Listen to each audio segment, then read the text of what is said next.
Du débat, le député de Western Arctic. Merci, Monsieur le Président.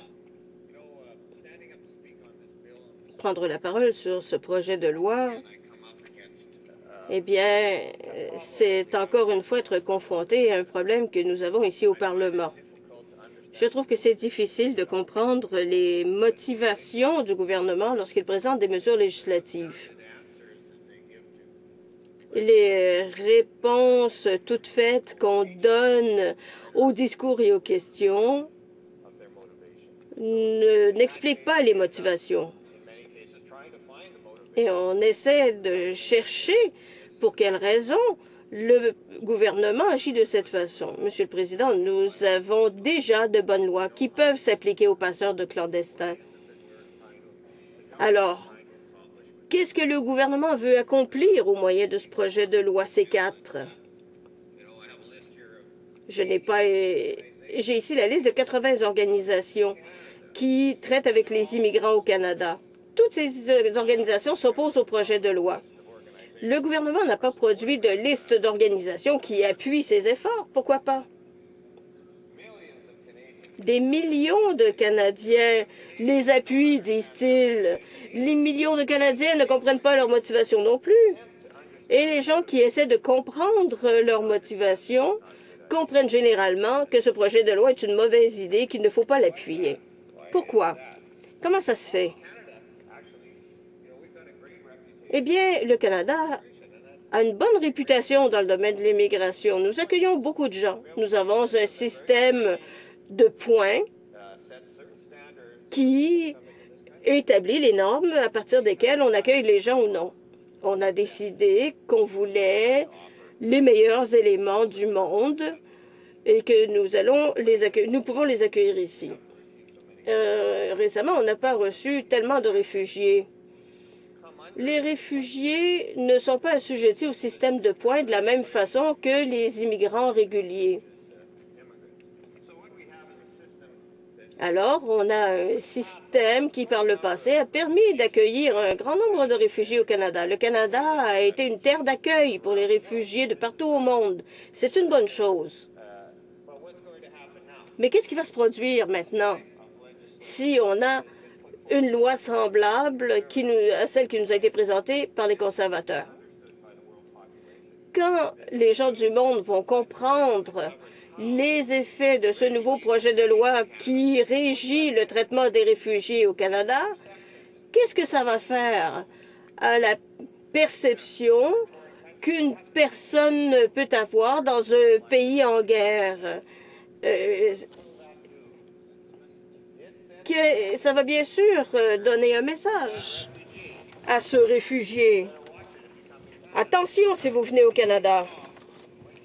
Si on trouve à redire la façon dont vous êtes arrivé, si on peut interpréter ça comme une arrivée illégale, alors vous n'aurez pas de recours. Vous aurez des problèmes. Je suis moi-même le fils d'un réfugié. Ma mère a été amenée de Russie par ma grand-mère après la Révolution russe. Toute ma famille en Russie, toute la famille que j'avais en Russie est morte. Elle a réussi à s'échapper. Après sa mort, j'ai trouvé un certificat de naissance, un faux certificat de naissance qu'elle a utilisé pour venir au Canada, parce qu'elle n'avait pas le choix. Elle a dû traverser une période très difficile. Si ça se produisait aujourd'hui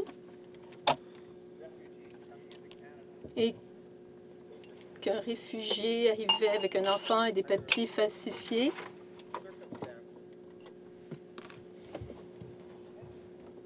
tous ces gens cette famille serait emprisonnée, mise en détention.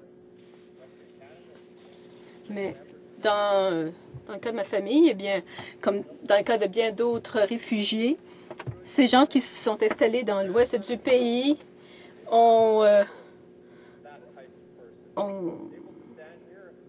bâti l'ouest du pays. Alors, que faisons-nous? avec ce projet de loi. Nous allons limiter l'entrée de réfugiés au pays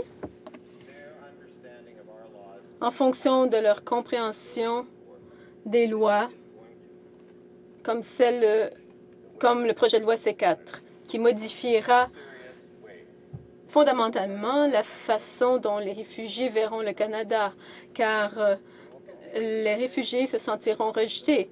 Nous allons continuer d'accueillir les immigrants que nous voulons, ceux qui répondent à nos exigences, la crème de la crème, ceux qui, selon nous, aideront notre pays à prospérer. C'est très bien, mais pensons à ceux qui fuient des pays en guerre, ceux qui doivent faire tout ce qu'ils peuvent pour quitter leur pays. Ces gens-là souffriront. Ils devront compter sur d'autres pour les aider. Ils devront monter à bord d'un bateau avec 50 autres personnes et ils mettront leur vie en danger. C'est vraiment dommage que notre pays fasse preuve d'une telle attitude. Les groupes de défense des réfugiés nous demandent de ne pas adopter ce projet de loi. Les experts, les intervenants sont unanimes à rejeter ce projet de loi. Les Canadiens sont imbus de compassion, mais les conservateurs prétendent que les Canadiens les appuient dans ce dossier. Mais rien ne le prouve. Ils inventent cela. Ils réagissent émotivement, prennent des décisions sans réfléchir, des décisions, dis-je, qui auront une grande incidence sur notre avenir.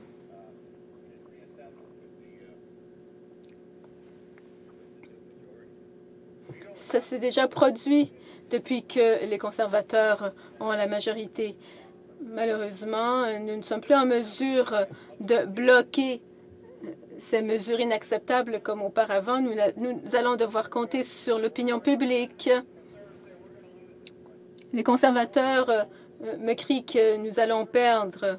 Moi, j'ose affirmer le contraire. Dans 4 ans, les conservateurs seront les perdants parce que ce qu'ils font maintenant viendra les hanter dans 4 ans. Les Canadiens auront alors compris ce que les conservateurs voulaient faire. Monsieur le Président, je n'ai pas grand-chose à ajouter. Mes collègues ont bien résumé le projet de loi et ses conséquences probables. Les conservateurs devraient réfléchir à ce qu'ils font au pays, aux valeurs du pays, le pays où ma mère et ma grand-mère se sont réfugiés et qui ne sera plus une terre d'asile pour les réfugiés si ce projet de loi est adopté.